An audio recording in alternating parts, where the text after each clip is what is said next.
Let's get this one thought in our minds as we turn in our Bibles to Matthew chapter number 10, verse number 16, that God knows what it's like to live for him. Something that we need to remember when deciding if we will obey the Lord's command to share his love for others or to make our stand for him with others is that God knows what people can be like. He knows what the world around us is like. In fact, listen to what he says as he's getting ready to send off the 12. And he says, "Behold," in verse number 16, "I send you forth as sheep in the midst of wolves." So he says the difference between a believer and the world is one is like sheep, the other ones are like wolves.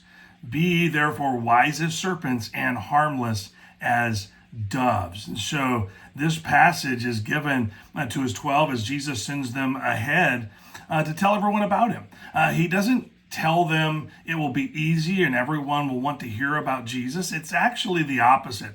But it doesn't change the expectation to go. Isn't that amazing? He knows what it's like, but it doesn't change what he expects us to do or what he needs us to do, wants us to do. And so the expectation is the same today. That's why David's process from yesterday is so important.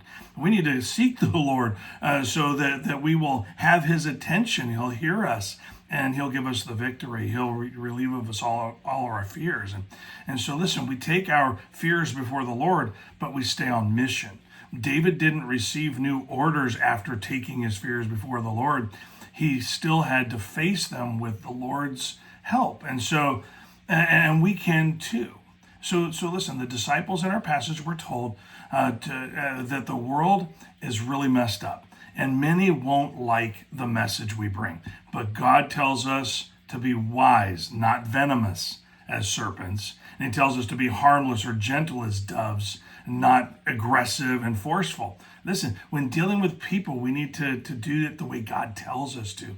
Some of you need to really hear this and apply it. This world is a mess. People can be mean. But as believers, it is our responsibility to let the Lord sort all of that out.